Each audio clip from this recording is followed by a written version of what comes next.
Most people go to Lincoln for Memorial Stadium and the Nebraska Cornhuskers, but right across the street, there's another nationally known landmark, Speedway Motors, and an essential person that makes Speedway Motors such a successful corporation is graphic designer Jeff Karls.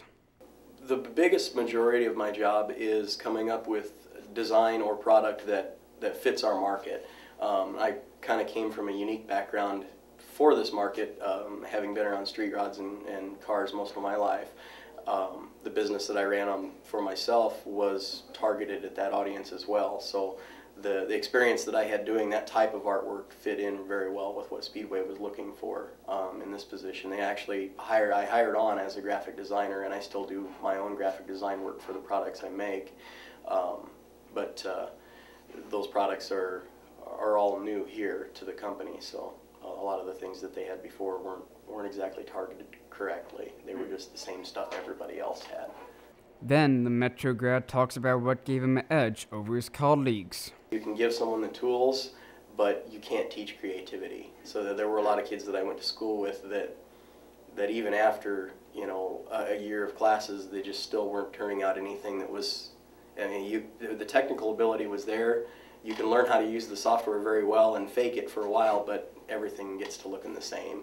Even though Jeff makes graphic designing look easy, his most profitable designs also might be his most challenging. One of them was a 40 Ford sedan design that I put together for, actually we tested it on some of our t-shirts for the Super Nationals that we host a party for down here. I used a portion of the design that we used for our Christmas offering on that, and actually that one, and then there's one with a tea bucket roadster of the Grabowski tea, they call it the Kooky tea, that fits in with our new, and some of our new stuff too. Those are probably the two most time-consuming or biggest struggles to get down on paper, because there were so many things I wanted to do, but I wanted to limit those designs to 2 to 3 colors. There again, we've got to keep them as relatively inexpensive as possible so that we can turn a profit on things that we print. You know, if you get a design doesn't get any better adding more color to it. If it doesn't work in black and white, all adding color to it is going to do is make it more expensive. You know, the more color you add, the more flash it has, but if it's a bad design in the first place, it's not going to make it any better. So that was a good challenge with those. The T-bucket design is 3 color, and the 40 Ford is 2, I believe, on dark colored shirts. So they work fairly well. They get the point across, and they're inexpensive enough to produce that we can sell them and make money. Jeff has some advice for all of the up-and-coming graphic designers out there. Artwork's no good if nobody sees it.